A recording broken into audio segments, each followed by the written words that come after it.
안녕하세요, 다이사입니다. 오랜만에 긴 영상으로 인사드리게 됐는데요. 준비하던 제품 리뷰를 못하게 되기도 하고 B형 독감으로 고생하느라 연말에 영상을 올리지 못해 아쉬웠는데 24년에는 다시 꾸준히 영상을 올리고 좋은 모습으로 인사드리겠습니다. 다들 새해 복 많이 받으시고 올해 계획한 일들도 다 잘 이루어지시길 바랍니다. 그래서 제가 준비한 24년 첫 번째 영상은 도쿄 여행 쇼핑 브이로그 영상입니다. 저는 패션을 좋아하다 보니 관광과 함께 일본에서만 구입할 수 있는 제품, 그리고 저렴하게 구입할 수 있는 브랜드들을 쇼핑하고 왔는데요. 정말로? 제가 쇼핑한 장소들과 동선, 소소한 쇼핑 팁들을 소개해드리려고 합니다. 그리고 제가 먹었던 근처 맛집들도 함께 소개해드리겠습니다. 아주 좋아. 24년 1월을 기준으로 제작한 영상이라 기존에 있었는데 있었는데 없어진 장소나 매장의 위치 등을 참고하시면 쇼핑 동선을 짜시는데 도움이 될 것 같습니다. 그럼 첫 번째로 신주쿠부터 소개해드리겠습니다. 저는 여행 전 쇼핑 가이드 사인님과 유겐클로젯님의 영상을 참고해 여행을 준비했습니다. 첫째 날 쇼핑한 장소는 신주쿠입니다. 신주쿠에는 루미네 백화점, 이세탄 백화점, 아트모스 등 다양한 브랜드의 제품을 만나볼 수 있는 매장과 세컨드 스트릿과 킨달 등 중고 명품 매장들도 있어서 보물찾기 겟도가 가능한 장소인데요. 저 새끼가 첫. 네, 그래서 제가 먼저 방문한 장소는 세컨드 스트릿입니다. 세컨드 스트릿은 중고 명품들을 판매하는 매장인데 제품의 컨디션이 잘 관리되어 있는 제품이 많고 택도 함께 있는 경우가 많아 가품 걱정 없이 좋은 컨디션의 중고 제품을 구입하기 좋은 매장입니다. 저도 이 정보를 보고 이번 도쿄 여행은 빈티지 보물찾기로 생각하고 간 부분도 없지 않아 있었는데요. 확실히 신발 제품들이 품목별로 정리되어 있어서 보기 편했습니다. 그런데 옷은 나눠서 정리해두긴 했지만 다양한 종류가 있어서 한 번에 원하는 걸 찾는 건 조금 어려웠습니다. 그래서 사고 싶은 카테고리를 정해두고 그걸 찾으면서 보는 게 더 편할 것 같더라고요. 그래도 제가 옷을 좋아하고 찾아보게 된 첫 번째 브랜드인 베트몽의 유니크한 디자인의 제품들도 볼 수 있어서 좋았습니다.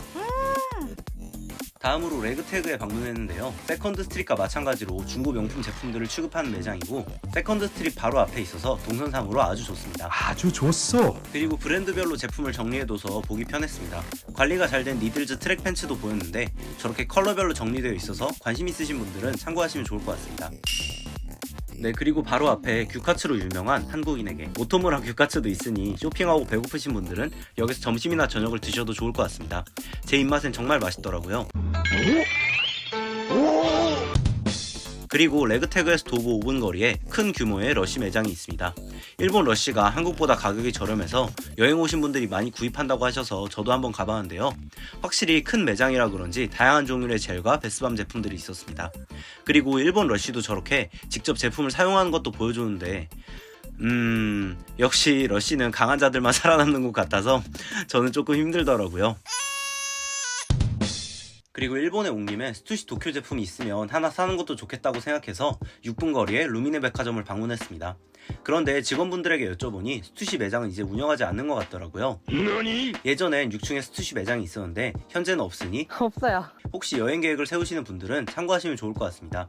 그래도 다른 스투시 매장도 많아서 다른 곳에서 하면 되지 라고 생각하고 백화점을 나왔습니다. 과연 그럴까? 네, 그리고 영상으로 담진 못했지만 아트모스도 방문했는데 한국에서 한정판 혹은 응모로만 구할 수 있었던 아트모스 아식스 콜라보 제품들이 진열되어 있었고 신어볼 수도 있어서 정말 좋았습니다. 콜라보 제품에 관심이 있으시다면 일본 아트모스를 꼭 들러보시길 추천드립니다. 그리고 신주쿠에 온 김에 귀여운 고양이 전광판도 봐주고 가까운 돈키호테에서 뉴진스도 보고 짧게 구경했는데 돈키호테는 저녁이라 그런지 사람이 너무 많아서 진짜 공항처럼 정신이 없더라고요.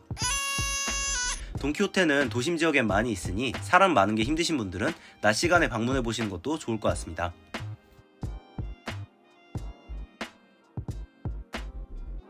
휴족 시간을 붙이고 푹 쉰 다음에 둘째 날엔 하라주쿠로 출발했습니다. 이때 하라주쿠역 바로 앞에 이치란 라멘이 있으니 쇼핑하실 분들은 아침으로 따뜻한 라멘 한 그릇 하고 던던하게 시작하셔도 좋을 것 같습니다. 이거 보세요. 첫 번째로 방문한 곳은 휴먼메이드 블루보틀 카페입니다. 휴먼메이드와 블루보틀의 콜라보 제품을 판매하기도 하고 커피도 판매하고 있어서 소화시킬 겸 이동했습니다. 내부로 들어가면 카페를 먼저 확인할 수 있으며 커피 제품과 원두 등을 판매하고 있었습니다. 메뉴판은 일본어와 영어로 돼 있어서 이렇게 팝하고를 돌려서 이용하시면 편합니다. 영어를 읽어도 되잖아요. 조용히 해. 따뜻한 카푸치노를 한 잔 마시면서 잠시 쉬었고 내부엔 원형 벤치가 하나 있고 다른 곳은 이렇게 스탠딩 형식으로 되어 있었습니다. 그리고 휴먼메이드의 강아지 캐릭터가 있어서 사진도 하나 찍으면 좋을 것 같습니다. 귀여워. 왜 이러는 걸까요? 그리고 제품은 휴먼메이드와 블로보틀의 콜라보 텀블러, 컵 등이 있으며 많은 분들이 텀블러를 사가시는 것 같더라고요. 그리고 이렇게 키링과 목걸이, 반지 등 액세서리도 판매하고 있었는데 저는 이런 액세서리가 가볍게 휴먼메이드의 무드를 즐기기 좋은 것 같아 보여서 바로 구입했습니다. 그리고 3팩 반팔 티셔츠와 언더웨어, 양말 등 기본템들과 함께 인형, 모자, 후리스 등의 개수는 많지 않지만 다양한 제품이 있어서 보는 재미가 있었습니다. 첫 번째 매장부터 원하는 걸 구매해서 오늘 쇼핑이 잘 될 것 같다는 느낌을 가지고 플래그 너무 꼽는데 다시 하라주쿠로 내려오면서 라포르 백화점에 있는 휴먼메이드 매장도 들러줬는데 없어요. 아니 없어요 그냥. 네, 지금 영상에 보이시는 것처럼 액세서리와 기본 제품들은 있었는데 내부엔 제품이 아무것도 없더라고요. 저도 많이 늦은 시간에 간 게 아니긴 했는데 쇼핑이 목표시라면 오전에 오픈할 때 다녀오시는 것을 추천드립니다. 그 다음으로 3분 거리에 있는 자이레 백화점에 방문했습니다. 님 비싼 거 사러 다님? 왜 백화점이죠? 라고 생각하실 수도 있는데 이곳은 꼼대 제품을 판매하고 있어서 방문했습니다. 텍스프리 덕분에 한국보다 더 저렴하게 구입할 수 있고 다양한 종류의 제품을 직접 볼 수 있는 큰 매장이라 방문했습니다. 확실히 꼼대 제품들이 대부분 종류별로 있어서 저도 이날 괜찮은 제품을 발견했는데 정보를 조금 더 찾아보고 구입하고 싶어서 우선 패스했습니다. 꼼대 매장에서 쇼핑하실 분들에게 드릴 소소한 팁은 꼼대 제품들은 같은 긴팔 제품도 디자인에 따라 핏이 다르게 나오는 제품들이 있어서 이런 점도 확인해보고 가시면 원하는 무드의 제품을 구하기 더 좋을 것 같습니다. 그 다음 바로 맞은편에 아트모스가 보여서 들어가 봤는데 어제 본 신주쿠년과 비슷한 느낌이더라고요. 아트모스 콜라보 제품을 매장에서 신어보고 구입할 수 있다는 점이 좋았던 것 같습니다. 그리고 시부야로 가는 길에 세컨드 스트릿과 레그태그 하라주쿠점을 방문했는데 어제 갔던 신주쿠보다 더 넓고 구경하기 편하다는 느낌을 받았습니다. 그리고 레그태그 하라주쿠점에 다양한 컬러와 사이즈의 슈프림 제품이 있어서 슈프림을 좋아하시는 분들은 한번 방문해보셔도 좋을 것 같습니다. 그리고 저는 여기서 동선이 조금 꼬였는데 바로 근처에 스투시 하라주쿠점이 있으니 세컨드 스트릿을 구경하신 후에 함께 보셔도 좋을 것 같습니다. 그런데 제가 방문했을 땐 제품이 거의 없더라고요. 없어요. 내부 촬영이 어렵다고 하셔서 하라주쿠점은 눈으로 보기만 했는데 스투시 도쿄 제품은 하나도 없어서 조금 슬펐습니다. 네, 하지만 여행에서 이 정도 미스는 사소하니까 그래도 다른 스투시 매장이 남았다는 걸 생각하고 아쉽지만 매장을 나왔습니다. 시부야로 넘어가기 전에 다케시타 거리에서 크레페도 먹어주고 레피돌 커피에서 한숨 돌리면서 쉬어줬는데요. 하루에 많은 매장을 구경하다 보니까 좀 지치기도 하고 다케시타 거리가 거의 한국의 홍대 같은 느낌이라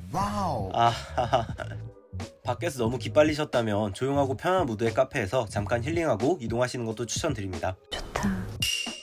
이제 시부야로 넘어와서 가장 먼저 스투시 매장으로 향했습니다.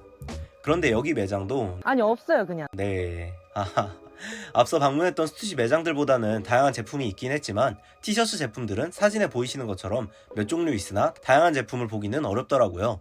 그런데 스투시 도쿄 그래픽 제품이 도쿄에 없으면 그럼 뭐 어디서 구하나? 말해보라고 네, 아마 1월 첫째 주가 일본에선 신년 세일 기간이기도 해서 인기 제품들이 금방 나가서 그런 것 같은데 영상을 보고 일본 여행을 계획 중이신 분들은 일본의 세일 기간을 확인해 보시고 아침에 꼭 아침 시간대에 방문해서 원하는 제품을 구입하시면 좋겠습니다.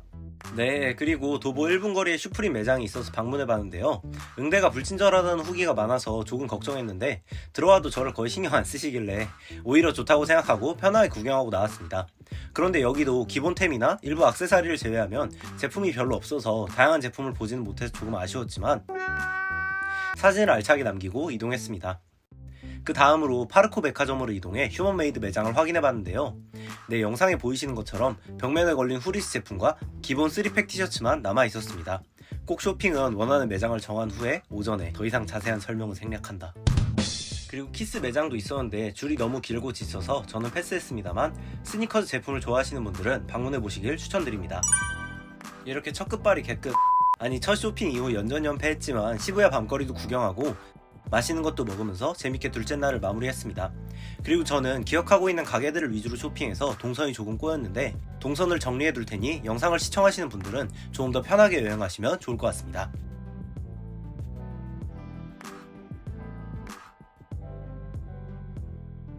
셋째 날은 둘째 날의 경험을 바탕으로 네, 무조건 쇼핑을 성공하겠다는 마음으로 긴자의 도버스트림 마켓으로 향했습니다. 도버스트림 마켓은 전 세계 6개국 8개 매장이 있는 샵으로 스트릿, 럭셔리 브랜드의 제품들을 함께 볼 수 있는 매장입니다. 한국에는 아직 도버스트림 마켓이 없어서 도쿄에 왔을 때 꼭 방문하고 싶어서 오픈 시간에 맞춰서 갔는데요. 드디어 도버스트릿 긴자 프린팅이 있는 제품을 구입할 수 있었습니다.